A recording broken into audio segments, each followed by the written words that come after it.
আমাদের দলে নিশ্চয়ই সমালোচনার যোগ্য বিষয় আছে, কেন থাকবে না? আগের দিনের মিটিং আমিও দাঁড়িয়ে উঠে বলেছিলাম। এবার যদি মনে হয় যে কোথাও কোনো ভুল আছে বা নেই, আমি তো দলকে বলবো আগে। দলের থেকে বিচার না পেলে বা ভুল সংশোধন না হলে, প্রথম কথা ভুলটা কোথায়? আমাদের যে কজন লাগে বিরোধী দলনেতা হতে, তার থেকে ঢের বেশি বিধায়ক আছে, ওনারাও তো সই করেছেন। যে ডকুমেন্ট আছে পরপর 3টে সই আছে, কুণাল ঘোষ, ঋতব্রত বন্দ্যোপাধ্যায়, সন্দীপন শাহ। আমরা ছিলাম, আমরা সই করেছি। 30 জনের সই লাগে, সেখানে আমরা অতজন সই করেছি। তার জন্য দিয়ে দেওয়া হলো সরকার পক্ষকে চিঠি। এটা সাধারণ মানুষ কিভাবে নেবেন? এটা তো দলের খারাপ লাগতে পারে, যার খারাপ লাগতে পারে, এটা হয় কখনো? আমি আবার বলছি, আমি মাননীয়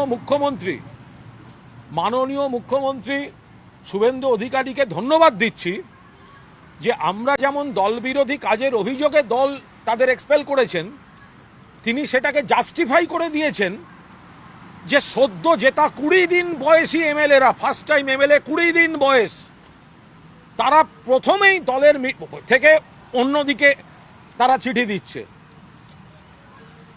ফলে আমাদের দলের সব ভালো কেউ বলছে না, আমাদের দলের সমালোচনা করার মতো জিনিস আছে, কিন্তু আমরা সেটা দলকে বলছি। আর একটু ধৈর্য তো ধরবেন।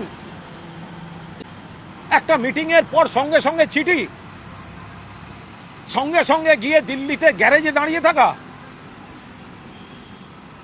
ঋতব্রত বন্দ্যোপাধ্যায়কে তো সিপিএম পর্বটা শেষ হওয়ার পর এই তৃণমূল কংগ্রেস বুক দিয়ে আগলে রেখেছিল, রাজ্যসভায় পাঠিয়েছিল, আইএনটিটিউসির সভাপতি করেছিল।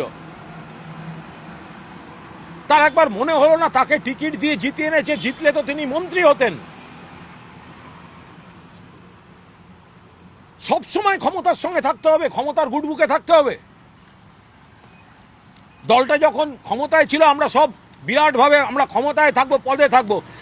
দল বিরোধী হয়েছে, সঙ্গে সঙ্গে আমায় শাসকের কাছে ভালো সাজতে হবে, মানে কি? ফার্স্ট টাইমার এমএলএ দুজনই, তারা মিটিংটা দলকে চিঠি দিতে পারতেন, নেত্রীকে চিঠি দিতে পারতেন। ওই সই সংগ্রহে তো নেত্রী ছিলেন না, তা নেত্রীকে চিঠি দিতে পারতেন। আর কি